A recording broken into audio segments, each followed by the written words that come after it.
Thank you, Mr. Chairman. So, Secretary Azar, I'll get right to the point. You and President Trump say that you want to get tough on drug companies. So do I. Let's start with the president's promise. On May 30th, the president said that in reaction to the release of the drug pricing blueprint, drug companies would be, quote, announcing voluntary massive drops in prices within 2 weeks. That was 2 weeks ago tomorrow.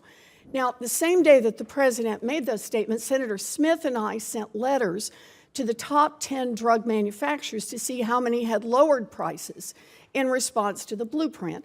And all 10 of them have now responded. 0 out of 10 said that they had lowered any prices. 0 out of 10 gave any indication that they planned to do so. And in fact, 1 out of 10 said prices are going to go up later this year. So maybe you can clear this up for us. Secretary Azar, which drug companies will be voluntarily lowering their prices massively? For which drugs? And how much money will the American people save as a result?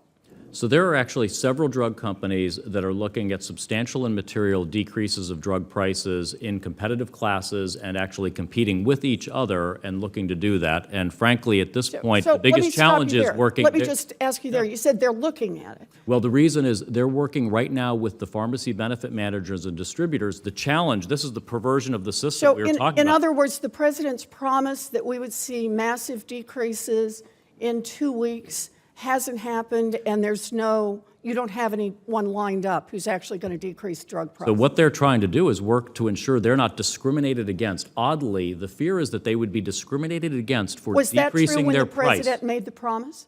They are working to ensure they're not discriminated against for lowering their price. You should focus, if I would suggest, on the PBMs and distributors who might say to these, do not decrease your price. Exactly where the president told us to focus. He said there would be massive decreases in prices within 2 weeks. It's been 2 weeks, and there have been no decreases and an indication of increase. Mr. Secretary, you said you wanted to get tough on drug companies, but under your approach, it seems that the drug companies can just keep charging people more and more. The only thing you've done is set it up so maybe if a drug company reduces a price, you can give them a cheap PR moment and then let them jack up prices later. But let me look, since we're under time pressure, at the president's other big promise, the one he made over and over during the campaign, and several of my colleagues on both sides have referred to, and that is that he was going to, quote, negotiate like crazy over drug prices. I didn't see that in this plan. Instead, the president proposes moving patients from getting their drugs through Medicare Part B, where copays are capped at 20%, to getting their drugs through Part D, where copays can go as high as 40%. So, Secretary Azar, if a so-called negotiation ends up in raising Medicare drug prices, it's not a negotiation at all. It's just a bad deal for seniors. So here's my question about this negotiation.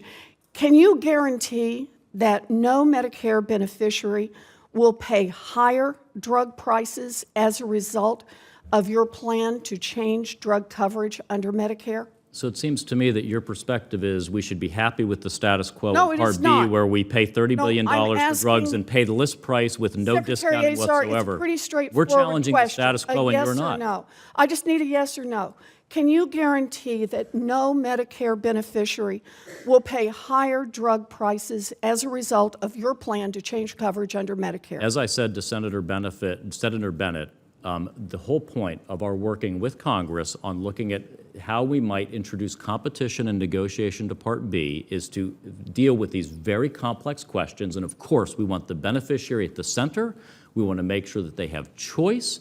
We want to make sure that their medical needs are met by introducing modern techniques of formulary management and pathways for them. So that sounds like a runaround to the yes or no question. We're going to work on it You're going to work on it, and maybe some beneficiaries will end up paying more?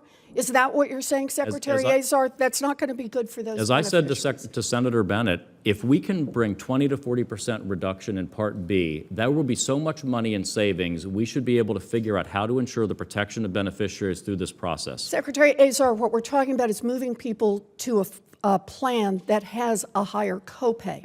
And I asked the question now 3 times, and you've given me no answer at all. You cannot guarantee that there will not be Medicare beneficiaries who will be paying more.